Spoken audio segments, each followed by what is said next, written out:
The 1980s was an eventful decade for English football. A decade that started off so well with the English domination of European football ended with it having an overwhelmingly negative reputation of hooliganism. And one of the things English football brought to us in the 1980s was Wimbledon's crazy gang. They were a side who divided opinion, with some loving them for their maverick nature, whilst others saw them as a bunch of thugs. One thing we can all agree though is they were certainly unforgettable. This is a story of the rise and fall of Wimbledon's crazy gang.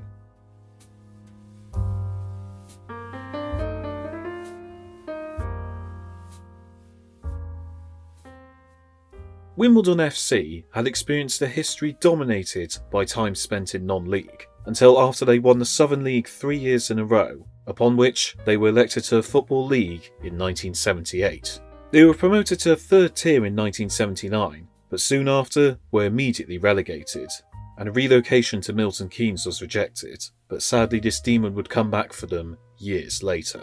Dario Gradi guided them to promotion again in 1981, and his replacement, Dave Bassett, despite initially getting the club relegated, won them the 4th division in 1983, and another promotion followed the next season. Bassett had changed the ethos of the club by enforcing a physical and direct style of play. Their first season in the 2nd division ended with a satisfactory 12th place finish, and incredibly, the next season, a 3rd place finish saw Wimbledon promoted to the 1st division, only 4 years on from kicking a Football League ball for the first time. Their first season in the top flight was not expected to end well, but once again they defied the odds. An impressive 6th place finish proved that they were not just along for the ride, but Bassett would leave his role as manager that summer, replaced by Bobby Gould. Wimbledon was starting to carve out a reputation that would show why they were later christened the Crazy Gang. There was a bullying culture at the club that saw teammates play pranks on each other, including players being strapped to a car that was driven with them still on top, having their clothes torn up and having to walk home naked, and their belongings being set on fire. There was a sink or swim culture at the club, with Vinnie Jones stating, "You either grew a backbone quickly or dissolved as a man." Players would later admit the pranks went too far, with John Scales and Terry Phelan often pushed close to breaking point, and Phelan said he saw several players reduced to tears by the pranks received. This led to an inevitably toxic feel at the club, with a strong riff in particular between John Fashanu and Laurie Sanchez, who refused to speak to each other at all after Sanchez alleged that Fashanu had tried to end his career by karate kicking his legs. The anger though also came out on the pitch, and nobody wanted to travel to Plough Lane. The midfield combination of Dennis Wise and Vinnie Jones was full of aggression, striking fear into the hearts of anyone who came up against them. Having risen so quickly, Wimbledon were naturally lacking the facilities that other teams in their division possessed, but they used this to their advantage. A cold and dirty away dressing room did little to help their opponent's morale, and salt was often put in their opponent's tea just to make things a little bit worse. Teams often turned up more focused on escaping injury than emerging with 3 points. Another tactic used was a boombox in the dressing rooms that was played at full blast in the build-up to the game with the hope of distracting the opposing team. Their boombox would once face the wrath of Brian Clough. Clough was giving a pre-match talk to his Nottingham Forest side before he could hear the Beastie Boys being played loudly through the walls. Clough asked his assistant Alan Hill to tell them to turn the music down, but upon being asked, Vinnie Jones turned it up. After a second time of asking that only made the music play louder, Clough walked into the Wimbledon dressing room, picked up the boombox and threw it on the floor, shouting, "Now play your fucking music, Wimbledon." The Route 1 style and their physicality saw them gain a lot of enemies, but most importantly, it was getting them results. Bobby Gould's first season in charge saw them have another impressive finish in 7th place, and they also had a shot at glory. Victories over West Brom, Mansfield, Newcastle, Watford and Luton meant that Wimbledon were going to Wembley for their first ever FA Cup final, where they would face Liverpool. The Reds of Merseyside, who had been crowned champions of England and had a plethora of honours to their name, were naturally the favourites, but Wimbledon relished in the idea of spoiling their party.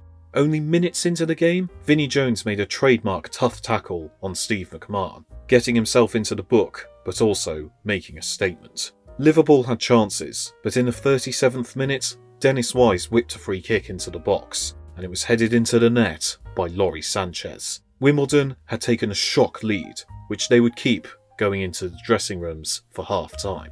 Dave Beasant was in fine form in the Wimbledon goal, but on the hour mark, Liverpool had a penalty. It seemed as though the stars would align for Liverpool, as John Aldridge would take, a man who had scored 29 goals for the club that season. A penalty kick had never before been saved in the FA Cup final.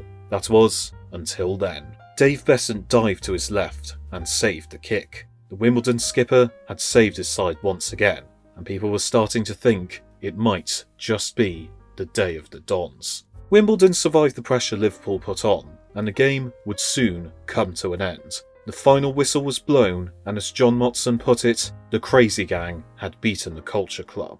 Only 10 years on from their Football League debut, Wimbledon had their hands on football's oldest major honour. Dave Beasant climbed the steps and lifted the trophy high, a fitting act as the cup would not have been theirs without his hands. The Dons had their day in the sunlight. The Crazy Gang may have been disliked by many, but their triumph was something teams across the country could only dream of experiencing. Wimbledon were keen to push on from their victory, announcing plans for a new stadium, but soon the Crazy Gang would end up going their separate ways. Bobby Gould would be replaced by Joe Kinnear in 1990, and many players left as they knew they could get better deals elsewhere. After the Taylor report, it was decided that Plough Lane was no longer fit for purpose, and so Wimbledon had to ground share with Crystal Palace, as the plans for the new stadium ultimately never materialised. The 90s were a promising decade for the club, with a number of decent league finishes and exciting cup runs, but in 2000 they were relegated. The controversial plans to relocate the club resurfaced, with a plan to move them to Dublin considered, before Wimbledon announced they were moving to Milton Keynes in 2001. Fans were outraged and refused to support a club so far from their home, and so a Phoenix club, AFC Wimbledon, were founded in 2002. Attendances in Milton Keynes were poor, and after entering administration, the club once known as Wimbledon FC were reborn as Milton Keynes Dons in 2004. Wimbledon fans would show their loyalty to the Phoenix club. AFC Wimbledon experienced an incredible rise, with their 5th promotion coming in 2011 that saw them gain a place in the Football League.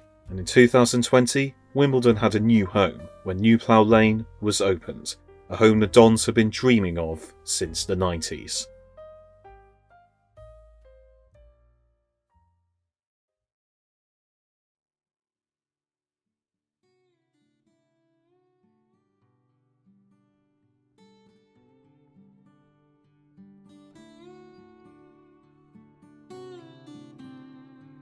The days of the Crazy Gang may be far behind us, but the memories will continue to be cherished by the Dons faithful who have truly been put through the mixer.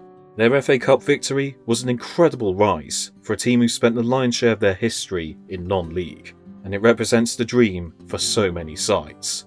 Even if they did not do it in the most fashionable style, they are certainly a side that many remember and talk about at length to this day. In a fresh, new home and with a strong fan base, the future is bright for AFC Wimbledon, and hopefully, one day, they will be able to find their way to the top flight and avenge their father of Wimbledon FC, who was murdered in Milton Keynes.